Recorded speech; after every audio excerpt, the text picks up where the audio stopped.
this little YouTube is about autophagy. Now, autophagy and water fasting. So I wrote down some of the people and places that have scientific, fairly rigorous outcome data, so that you can pursue this if you want to, in terms of getting some more, stronger scientific evidence. Rhonda Patrick, Dr. Rhonda Patrick, very famous on YouTube. She's got some information on this. The Salk Institute has a lot of outcome data. So I think that's headed up by Dr. Sachin Panda, who's doing all that research into intermittent fasting, time-restricted feeding, alternate day fasting, and things like that. Tremendous amount of research there. Also, I came across some studies from the Department of Clinical Nutrition, which is the University of Hale. I think that's in Saudi Arabia, but they have quite a lot of data that you can access there. And, it's one other place, but, there's the Department of Cell and Developmental Biology at Kyoto University. They also have a website. You can also check that out there. Now, autophagy, basically, after the body has not received food for about 6 hours, tends to be the consensus, about 6 hours without food, the body enters a process of autophagy. Autophagy means that old cells, diseased cells, degenerated cells are either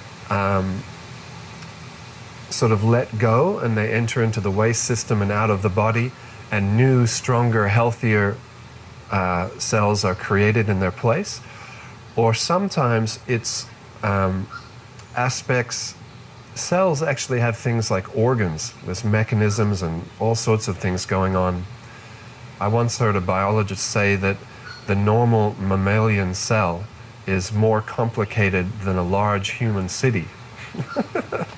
Anyway, so there's a lot going on in a cell. So sometimes the autophagy is just some aspect of a cell, not the whole cell.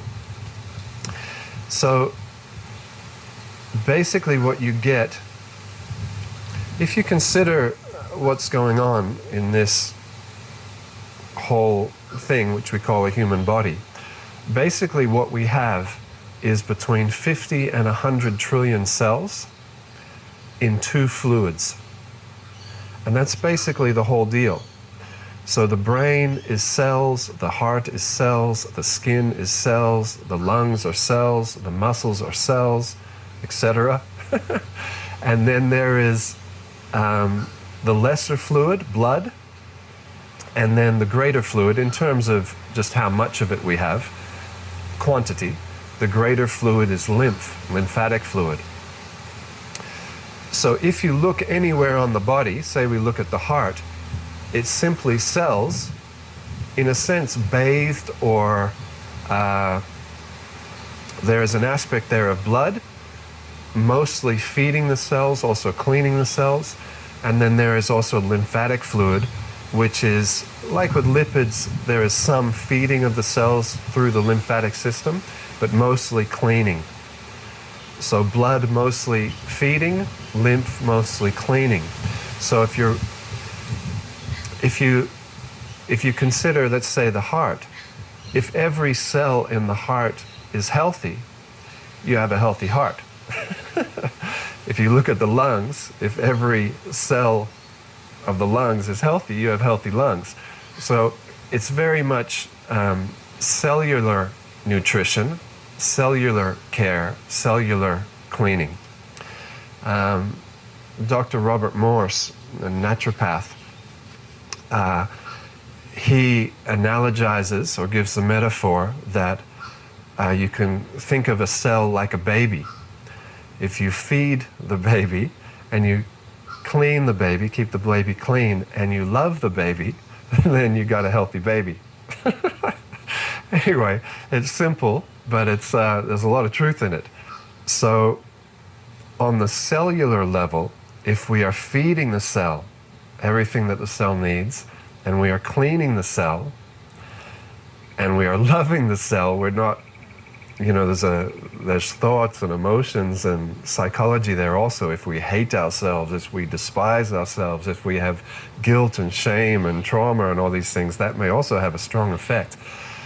But if we have some self-love, some self-respect, some self-esteem, and we are feeding the cell and cleaning the cell, feeding the body what it needs and cleaning the body, then you have a healthy body, basically. There's also the possibility of trauma, like blunt force or trauma, you have a car crash or something. But accepting that in terms of our day-to-day life,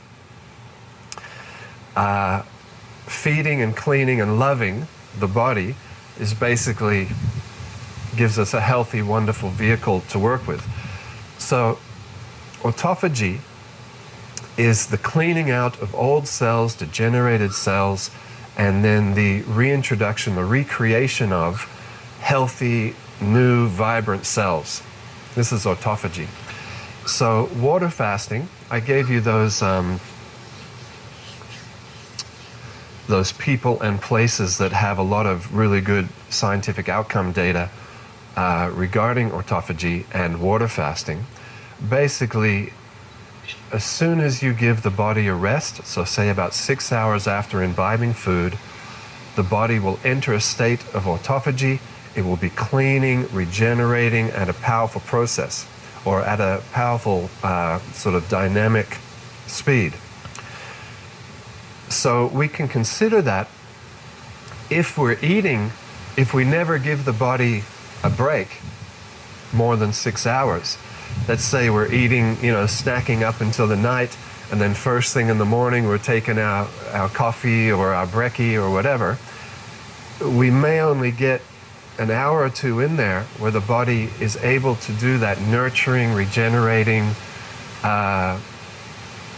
process.